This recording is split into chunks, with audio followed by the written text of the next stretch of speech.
बात करते हैं जैन धर्म की और जानते हैं इसकी सच्चाई विस्तार से। तो सबसे पहले जानते हैं कि आखिर जैन धर्म की स्थापना कैसे हुई। अयोध्या में एक ऋषभदेव नाम के राजा थे। राजा ऋषभदेव जी ने परमात्मा प्राप्ति करने तथा जन्म मरण के दुख से छुटकारा पाने के लिए वैराग्य धारण करने की ठानी, जिसके बाद वे घर त्याग कर जंगल में चले गए।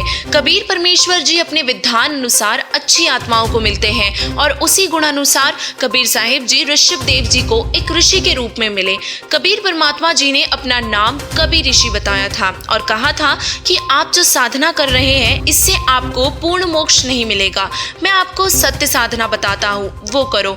कबीर परमात्मा ने और भी बहुत सारे प्रमाण समझाए, जिन्हें सुनकर राजा ऋषभदेव जी की आत्मा को झटका सा लगा, जैसे कोई गहरी नींद से जागा हो। लेकिन ऋषभदेव जी के कुल गुरु ऋषिजन ने ऋषभदेव को नाम तथा हठयोग करके तप करने की विधि बताई थी और इस भक्ति विधि से ऋषभदेव जी इतना दृढ़ हो चुके थे कि उन्होंने कबीर साहिब जी की बात नहीं मानी, लेकिन अपनी प्यारी आत्मा को एक बार फिर सतमार्ग बताने के लिए परमेश्वर कबीर जी ऋषभदेव जी को दोबारा मिले तथा कहा कि हे भोली आत्मा, आपने तो आसमान से गिरे और खजूर पर अटके वाली बात चरित्रार्थ कर दी है। राज्य त्याग कर जंगल में निवास तो कर लिया, परंतु साधना पूर्ण मोक्ष की प्राप्त नहीं हुई। ये तो जन्म मरण के चक्र में रहने वाली साधना आप कर रहे हो। मैं फिर कहता हूँ, मेरे पास सत्य साधना है, आप मुझसे दीक्षा ले लो, आपका जन्म मरण सदा के लिए समाप्त हो जाएगा। जिसके बाद कबीर जी ने उनको आत्मबोध करवाया, परंतु ऋषभदेव ने कबीर ऋषि की बातों पर विशेष ध्यान नहीं दिया, जिस वजह से प्रभु कबीर देव वहाँ से चले गए। राजा ऋषभदेव जी पहले 1 वर्ष तक निराहार रहे, फिर 1000 वर्ष तक हठयोग और तप किया। उसके पश्चात स्वयं ही दीक्षा देने लगे। उन्होंने प्रथम धर्म दीक्षा अपने पौत्र मारीची को दी, जो कि भरत का पुत्र था। मारीची वाला जीव ही आगे चलकर 24वें तीर्थंकर बने, जिनका नाम महावीर जैन था। तो आइए अब जानते हैं कि हठयोगी ऋषभदेव जी से दीक्षा लेकर भक्ति करने से मारीची की आत्मा की कैसी दुर्गति हुई। राजा ऋषभदेव जी यानी कि प्रथम तीर्थंकर जैन धर्म के प्रवर्तक से दीक्षा प्राप्त करने के पश्चात मारीची वाला जीव ने 60 करोड़ बार गधा बना, 30 करोड़ बार कुत्ता, 8 करोड़ बार घोड़ा, 20 करोड़ बार हाथी, 60 करोड़ बार नपुंसक, 60,000 बार वैश्या तथा 3,000 बार चंदन वृक्षों आदि आदि जन्मों में कष्ट उठाए। कभी कभी किसी जन्म में राजा भी बना और 80 लाख बार देवता बना तथा नर्क भी भोगा। इन सभी कष्टों को भोगने के बाद उपरोक्त दुख भोगकर महावीर जैन भगवान बना। जी हाँ दोस्तों, ये कोई बनावटी बातें नहीं है, ये जैन धर्म की पुस्तक में लिखा सनातन सत्य है। तो आइए अब जैन धर्म में फैली गलत भ्रांतियों पर नजर डालते हैं। जैन दिगंबर ऐसा मानते हैं कि नग्न रहने से मोक्ष हो सकता है। राज्य का त्याग करने के बाद ऋषभदेव जी निवस्त्र रहने लगे थे, क्योंकि उनको अपनी स्थिति का ज्ञान नहीं था। वे परमात्मा के वैराग्य में इतने मस्त हो चुके थे कि उनको ध्यान ही नहीं था कि वे नंगे हैं। वर्तमान के जैनी महात्माओं ने वह नकल कर ली और नंगे रहने लगे। जैन धर्म में 2 प्रकार के साधु पाए जाते हैं। एक तो वो जो बिल्कुल ही नंगे रहते हैं और पूर्व के महापुरुषों की नकल कर रहे हैं। जैन धर्म की महिलाएं, पुरुष, युवा, लड़के लड़कियां, बच्चे, वृद्ध सब उन नग्न साधुओं की पूजा करते हैं। उनको दिगंबर साधु कहा जाता है। इनमें महिलाओं को साधु नहीं बनाया जाता। अब विचारणीय विषय ये है कि क्या महिलाओं को मोक्ष नहीं चाहिए? दूसरे साधु श्वेतांबर हैं। वे सफेद वस्त्र और मुख पर कपड़े की पट्टी रखते हैं। इसमें महिलाएं भी साधु होती है।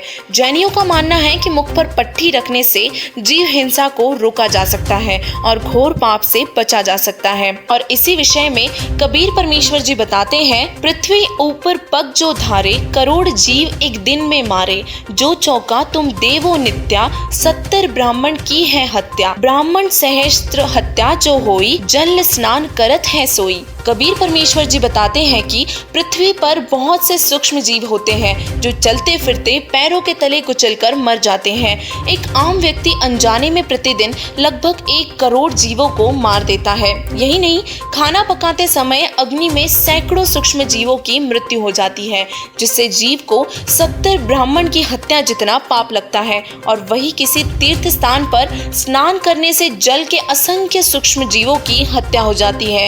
एक किसान किसान जब हल जोतता है तब मिट्टी में सैकड़ों जीवों की हत्या हो जाती है। ये सारे उदाहरण देकर परमेश्वर कबीर जी हमें समझाते हैं कि इस पृथ्वी पर पाप कर्म अपने आप बढ़ते हैं। ऐसे में प्राणी को पूर्ण संत से सतनाम और सारनाम रूपी साबुन चाहिए, जो आत्मा के सभी पापों का नाश कर आत्मा को स्वच्छ कर देता है। तो आइए अब बात करते हैं 24वें तीर्थंकर श्री महावीर जैन की, जिन्होंने अपने जीवन में 363 पाखंड मत चलाए। महावीर जैन जी ने तो किसी गुरु से दीक्षा भी नहीं ली थी, यानी कि उनका कोई गुरु नहीं था, और यही सबसे बड़ा कारण है कि महावीर जी का मोक्ष नहीं हुआ है। महावीर जैन ने अपने अनुभव में 363 पाखंड मत चलाए, जो वर्तमान में जैन धर्म में प्रचलित हैं। विचार करें दर्शकों कि महावीर जैन की आगे क्या दुर्दशा हुई होगी। यदि हम गीता और वेदों की माने तो जैन साधकों का मोक्ष तो स्वप्न में भी नहीं हो सकता। जैन धर्म के लोगों का मानना है कि सृष्टि का कोई कर्ता धर्ता नहीं है, यह अनादि काल से चली आ रही है। जैनी लोग मूर्ति पूजा में विश्वास रखते हैं। वे किसी परमात्मा की मूर्ति नहीं रखते जिनको हिंदू समाज प्रभु मानता है, जैसे कि श्री विष्णु, श्री शिव जी, श्री ब्रह्मा जी या देवी जी। यह अपने तीर्थंकर को ही प्रभु मानते हैं, उन्हीं की मूर्तियों को मंदिरों में रखते हैं और ये मंत्र का स्वरूप तथा उच्चारण बिगाड़ कर ओमकार को नमोकार बनाकर जाप करते हैं। जैनी धर्म के लोग भक्ति में शरीर को अधिक कष्ट देना लाभदायक मानते हैं और ये साधना निराधार है। इसका प्रमाण हमें किसी भी धर्म ग्रंथ में नहीं मिलता। इस साधना से स्वप्न में भी मोक्ष संभव नहीं है। गीता अध्याय 16 के श्लोक नंबर 9 में कहा है कि गलत साधना द्वारा अनमोल मनुष्य जीवन को नष्ट कराने वाले क्रूर कर्मी सर्व बालों को नोच नोच कर उखाड़ना, निवस्त्र फिरना, गर्मी सर्दी से शरीर को बिना वस्त्र पहने कष्ट देना, व्रत करने के उद्देश्य से कई कई दिनों तक भोजन न करना, फिर संधारा क्रिया करना यानी कि अन्न जल आहार प्रतिदिन कम करते हुए निराहार रहकर मृत्यु को प्राप्त होना, यह सारी क्रियाओं द्वारा भूखे प्यासे रहकर देहांत करना आदि आदि सब क्रूर कर्म तथा वृथा है। इसे निंदा या आलोचना मत समझना दोस्तों, जैसे को तैसा कहने में निंदा नहीं होती। ऐसे न्यूज आपको कोई भी अप्रमाणित बात कभी नहीं बताएगा। ऐसे न्यूज के सही और सटीक रिसर्च में ये जानकारी जैन धर्म की पुस्तकों से और पवित्र हिंदू धर्म की पुस्तकें गीता जी और वेदों से प्राप्त की गई है। ऐसे न्यूज की पड़ताल में हमने ये पाया कि यदि हमारे प्यारे जैनी भाइयों बहनों को भी मोक्ष चाहिए तो संत रामपाल जी महाराज जी की शरण ग्रहण करनी होगी। संत रामपाल जी महाराज जी कबीर साहिब जी के ही स्वरूप हैं। कबीर परमेश्वर जी ने ऋषभ देव जी को हठ योग एवं नमोकार मंत्र को त्यागने व सत्य साधना करने के लिए बार बार कहा, लेकिन ऋषभ देव जी ने अपना हठ नहीं छोड़ा। अगर ऋषभ देव जी शास्त्र अनुकूल साधना करते तो न उनकी दुर्गति होती और न ही मनुष्यों का हिंदू, मुस्लिम, सिख, ईसाई धर्म के नाम पर बंटवारा होता, क्योंकि यही ऋषभ देव फिर बाबा आदम बनकर जन्मे, जो आज मुसलमानों, ईसाइयों तथा यहूदियों के प्रथम पुरुष तथा नबी माने जाते हैं। अगर वर्तमान के समस्त जैन साधक दुर्गति से बचना चाहते हैं तो संत रामपाल जी महाराज जी की शरण ग्रहण करें और अपना कल्याण करवाएं। आज ऐसे न्यूज की इस रिपोर्ट में पाया कि जैन धर्म में सच्चे भगवान की वास्तविक जानकारी किसी को भी नहीं है। विश्व प्रसिद्ध संत रामपाल जी महाराज जी ने प्रमाण सहित बताया है कि परमेश्वर की सद्भक्ति का तरीका पूरे विश्व में केवल उन्हीं के पास है। इसलिए इस वीडियो को देखने वाले हमारे सभी जैन भाई बहनों से प्रार्थना है, इस वीडियो को जन जन तक पहुँचाएं और संत रामपाल जी महाराज जी की शरण में आकर अपना कल्याण करवाएं।